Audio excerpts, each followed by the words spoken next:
My friend, one of the biggest prisons we live in is the prison of other people's opinions. We wake up worrying about what others will think. We post something online and then wait nervously for likes and comments. We hide our true selves because we fear judgment. But let me tell you, this validation is a trap. When you spend your life chasing approval, you stop living your own life and start living someone else's script. Think about it. Napoleon Hill once said, "You have absolute control over only one thing, your thoughts." Yet most of us hand that control away, allowing strangers, parents, friends, even random people online to dictate how we should feel. But freedom comes the day you stop asking, "Do they approve of me?" and instead declare, "I approve of myself." When you stop seeking validation, something magical happens. You unlock your authentic power. You stop filtering yourself just to please the crowd, and you finally start living for your purpose. People might laugh at you, criticize you, or even leave you. But here's the twist: those who truly matter will respect you even more. Because authenticity always outshines approval. So today, stop waiting for the world to clap for you. Stop waiting for permission. Life isn't about collecting likes. It's about collecting moments that feel right. When you stop seeking validation, you stop surviving and start truly living. Your worth isn't a like button. We live in a world where a tiny blue thumbs up or a little red heart has become the new measurement of human worth. Think about it. People wake up, open their phones, and the first question in their mind is, how many likes did I get?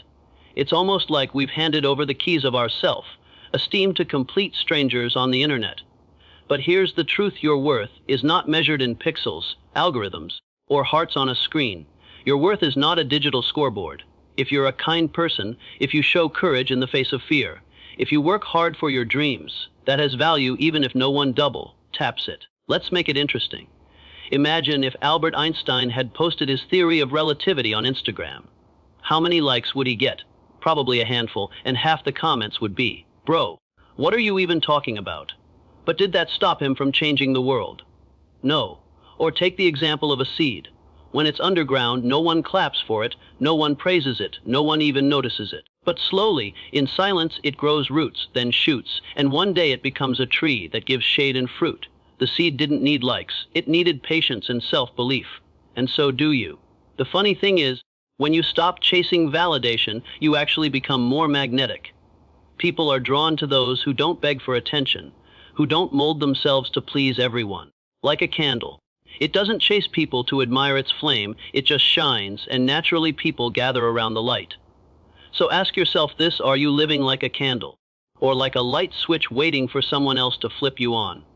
Approval is a moving target. Stop chasing it. One of the biggest traps we fall into is believing that if we just win people's approval, then finally, we'll feel enough. But here's the problem: approval is like trying to hit a moving target. Today people might cheer for you, tomorrow the same crowd might boo you, and the day after they might not even notice you. Think about it: when you were a kid, you wanted approval from your parents. Then in school, it shifted to teachers and friends. Later in life, maybe it became your boss, your partner, or society at large. The target keeps changing, and no matter how fast you run, it always moves further away. Let's make it more fun. Imagine you're playing a video game where every time you aim at the target disappears and reappears somewhere else. You'd get frustrated, right? That's exactly what happens when you chase approval. It drains your energy, but never gives you permanent satisfaction. Here's an interesting truth: even the greatest legends were criticized in their time. When Thomas Edison was inventing the light bulb, people said he was wasting his time. When the Wright brothers were trying to fly, crowds laughed at them, saying, "Humans can't fly." If Edison or the Wright brothers had stopped to get everyone's approval first, we'd still be sitting in the dark or riding horses everywhere. Now, ask yourself this: whose approval are you chasing today, and is it really worth it? Because sometimes the very people whose validation you seek don't even validate themselves. It's like trying to get a thirsty person to fill your glass with water. They simply can't give you what they don't have. And here's a fun but painful reality: people's approval often depends on their mood, not your worth. You could give your best speech, but if someone is having a bad day, they'll still say, not impressed. Do you see how silly it is to measure your value by someone else's unstable emotions? The day you stop aiming at the moving target of approval is the day you start living freely. Because when your inner compass guides you, no external scorecard can shake you. Living for validation creates invisible chains. Here's the truth most people don't see when you constantly seek validation. You are not living your life. You are living a script written by others. And that script comes with invisible chains. You may not see them, but you feel them every time you hesitate to speak your mind. Every time you change your behavior just to fit in.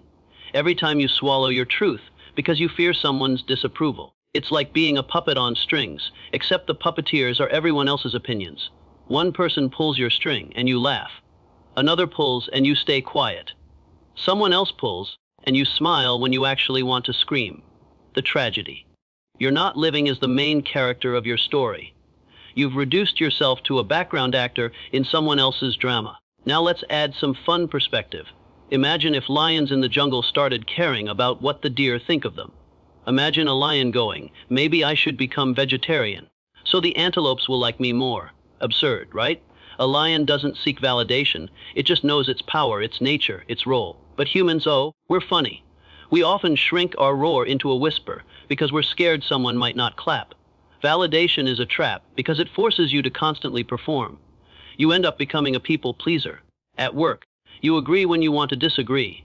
In relationships, you pretend to be okay when you're not.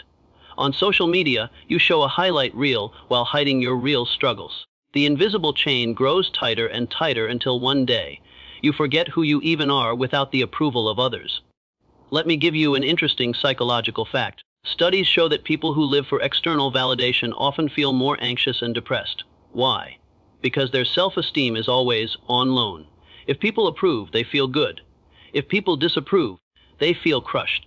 It's like putting your happiness in someone else's pocket and begging them to hand it back to you. But here's the twist. Validation is addictive. It gives you a quick dopamine hit, like candy. Sweet in the moment, but harmful if you rely on it too much. Real strength comes when you break those invisible chains and learn to validate yourself. When you can say, even if no one claps, I'll still dance. Even if no one agrees, I'll still stand. So ask yourself, are you living free? Or are you dancing like a puppet, waiting for applause that may never come? Authenticity attracts more than approval ever will. Here's something most people don't realize: the moment you stop chasing validation and start living authentically, you become magnetic. Why? Because authenticity is rare in a world full of masks. People may not always agree with you, but they will always respect you when you're real. Think about it. When was the last time you were truly drawn to someone because they were trying too hard to please everyone? Probably never. We're not inspired by people who bend like reeds in the wind. We're inspired by people who stand tall like oak trees, rooted, grounded, unshakable. Let me make this more fun with a simple example. Imagine going to a comedy show, and the comedian keeps looking at the audience after every joke, nervously checking, did you like that? Should I change my style? Should I crack a safer joke instead? You wouldn't laugh. You'd cringe. But when a comedian owns their humor, their weirdness, their boldness, even if not everyone laughs, the confidence itself becomes funny and attractive. That's the power of authenticity. Here's the paradox. When you chase validation, people often pull away. They sense your desperation. But when you live authentically, people come closer, even if they disagree with you. Why? Because deep down, we all crave permission to be ourselves. When someone lives authentically, it gives us courage to do the same. Psychologists call this the mirror effect. When you live true to yourself, you unconsciously give others a mirror to see their own suppressed desires, their own hidden truths. For example, if you confidently wear bright clothes in a room full of dull suits, some might laugh at first, but secretly many will think, wow, I wish I had the courage to do that. And let's be real, authenticity saves energy. Pretending all the time is exhausting. It's like running a marathon while carrying a suitcase full of masks. One mask for your family, another for your friends, one for social media, and another for your boss. By the time you switch them all, you're drained. But when you're authentic, life becomes lighter. You no longer waste energy managing fake versions of yourself. Here's an interesting twist: history remembers authentic people, not people pleasers. Think of Muhammad Ali. He didn't wait for approval to declare, I am the greatest. He said it when people doubted him. Think of Steve Jobs. He didn't ask the world for permission to combine technology with art. He just did it, and the world caught up later. These people weren't chasing validation. They were living their truth. And in the process, they attracted the very admiration that people pleasers never get. So the question is, are you living authentically? Or are you constantly shifting, hoping someone claps for you? Because authenticity doesn't just attract attention. It attracts the right kind of people, the ones who resonate with your real self. Validation is temporary, self-respect is permanent. Here's the truth, most people don't want to hear validation feels good, but it doesn't last. It's like eating cotton candy, sweet for a moment, but gone in seconds, leaving you hungry again. Self-respect, on the other hand, is like a solid meal. It stays with you, fuels you, and gives you lasting strength. Let me paint a picture for you. Imagine you post a photo on Instagram and get 500 likes. Feels amazing, right? You walk around smiling, chest out, like the world finally sees your worth. But the next day, you post again and only get 100 likes. Suddenly, your mood drops. You start questioning yourself. Am I not good enough? Did people lose interest? Should I try harder? See the trap. The moment your happiness depends on outside validation, you've put your peace in someone else's pocket. Now contrast that with self-respect. When you respect yourself, the numbers don't control your value. You could post something and get 0 likes, but you'd still walk tall because your worth isn't being rented out to strangers on the internet. You know who you are, with or without applause. Here's a fun example. Imagine 2 kids in a classroom. One is obsessed with impressing the teacher, always peeking over to see if the teacher approves before doing anything. The other just focuses on learning, playing, enjoying the process. At the end of the year, who's actually happier? Not the approval chaser. Because approval is like a balloon. You keep pumping air into it, but it can deflate any time. Self-respect, though, is like a foundation. It doesn't pop, it holds you steady. Another interesting twist, scientists say the dopamine you get from external validation is short-lived, like a sugar rush. But the pride you feel when you keep a promise to yourself, like finishing that workout, writing that book, or saying no when it mattered, releases a deeper satisfaction in the brain. That's not sugar, that's soul food. Think of it like building a house. Validation is renting applause. It's someone else's property, and they can take it back anytime. Self-respect is owning the land. It's yours forever. Would you rather live in a rented apartment where the landlord can kick you out, or build your own home that nobody can take away? And let me drop this thought, the people who live off validation often live like addicts. They need a constant fix, likes, compliments, approval, attention.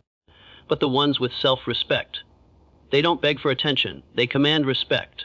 It's the difference between chasing and attracting. So the challenge for you is this: the next time you feel the itch for validation, pause and ask yourself, am I doing this for applause, or because it aligns with my self-respect? Because applause fades, but self-respect echoes inside you every single day. The power of saying no without guilt. One of the biggest reasons people stay trapped in the prison of validation is because they simply can't say the word no. It's only 2 letters, but it feels heavier than carrying a mountain. Why? Because deep down we think saying no will make people dislike us, reject us, or stop giving us approval.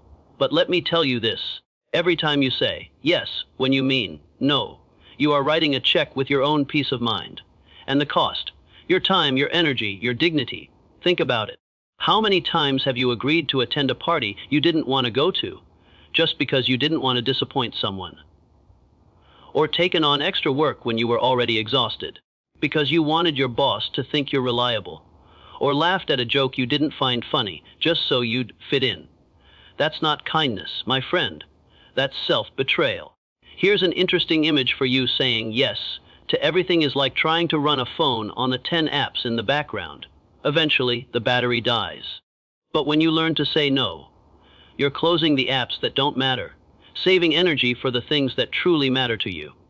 Now, here's the twist. People who respect themselves and know their worth actually gain more respect by saying no. Crazy, right? But it's true.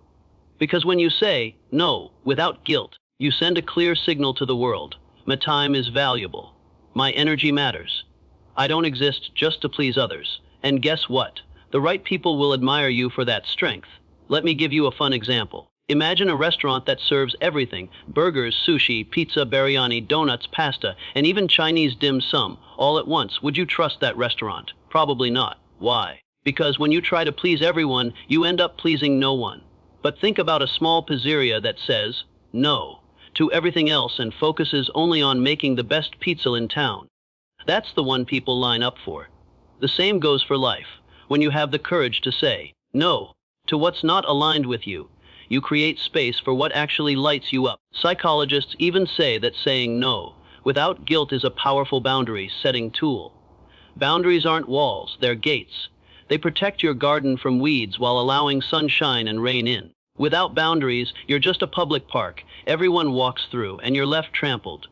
With boundaries, you're a beautiful private garden, cared for, respected, and flourishing. Here's the kicker. Saying no doesn't make you rude. It makes you real. And sometimes the most powerful thing you can say for your growth, your dreams, and your inner peace is simply, no, thank you. So the next time you feel guilty about turning someone down, remind yourself you're not rejecting them. You're choosing yourself. And that, my friend, is the ultimate freedom. Build self-worth from within. Here's the truth. As long as your self-worth depends on likes, comments, claps, or someone else's approval, you will always feel like a puppet.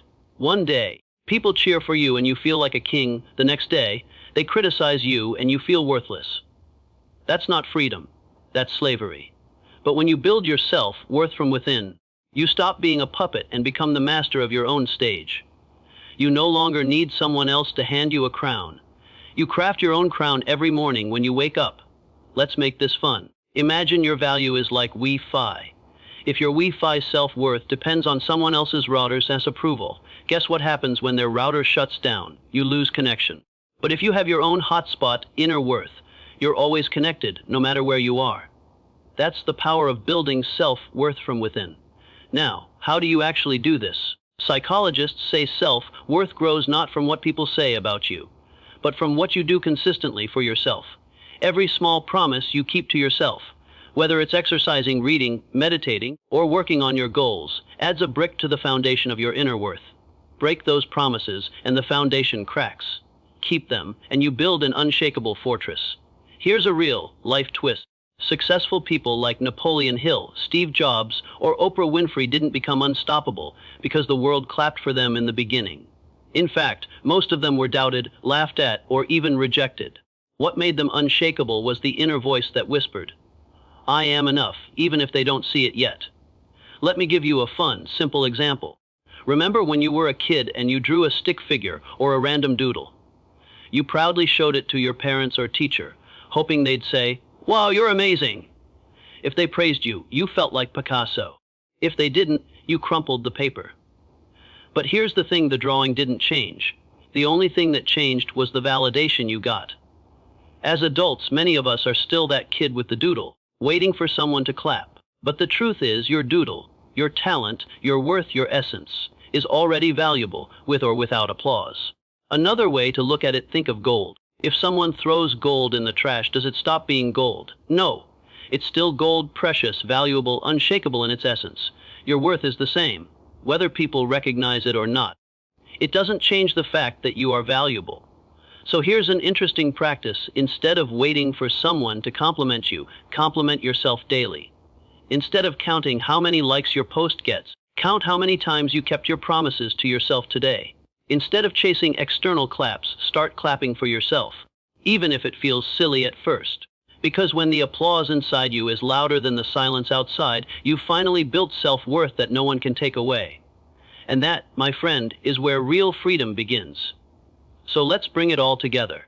We began this journey by facing the hard truth that so many of us live as prisoners of validation. We shape our lives around other people's expectations, like actors playing a role just to hear applause.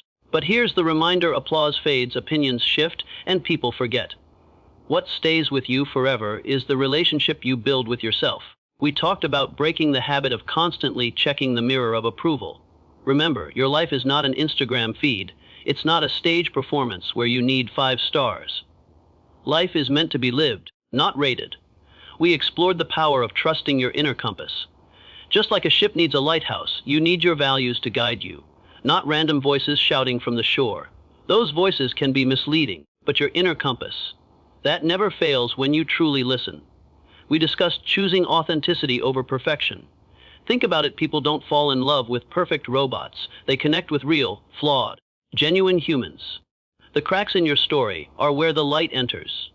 Your mistakes are not scars of shame. They're proof that you're alive, you're trying, you're evolving. We also dug into building resilience against criticism. And I told you criticism is not the end of you. It's just background noise. Like a boxer in the ring, you don't stop because the crowd is booing. You keep throwing punches because you're in the fight for your own victory. Then came the key of pursuing growth, not approval. Here's the secret: when you chase growth, approval eventually follows. But when you chase approval, growth disappears. Think about the seed in the ground. It doesn't scream, "Please clap for me while I grow." It just grows silently. And then one day, everyone notices the tree. Be that seed. We spoke about finding joy in the process, not in the performance review of others. Imagine a painter who only enjoys the applause at the gallery but hates the act of painting. How miserable would that life be? Real joy comes from dancing to your own music, not waiting for someone else to hit play. And finally, we touch the deepest truth: building self-worth from within. Because at the end of the day, if you don't value yourself, no amount of likes, claps, or recognition will fill that hole. But if you learn to clap for yourself first, every other applause just becomes a bonus. So here's my message to you: stop seeking validation and start living. Don't wait for the world to give you permission. Give yourself permission. Don't wait for someone to call you enough. You already are. Don't wait for perfect conditions, because life is happening now. The people who live the fullest lives are not the ones who were constantly praised. They're the ones who decided to praise themselves, even when nobody else did. They're the ones who built their house on the rock of inner worth, not on the sand of outside opinions. So I ask you today, will you keep living like a puppet, pulled by the strings of others' validation? Or will you finally cut those strings and live free? The choice is yours. And I promise you, the moment you stop seeking validation and start living, that's the moment you'll taste what true freedom feels like. Because in the end, life doesn't clap for you, you clap for life.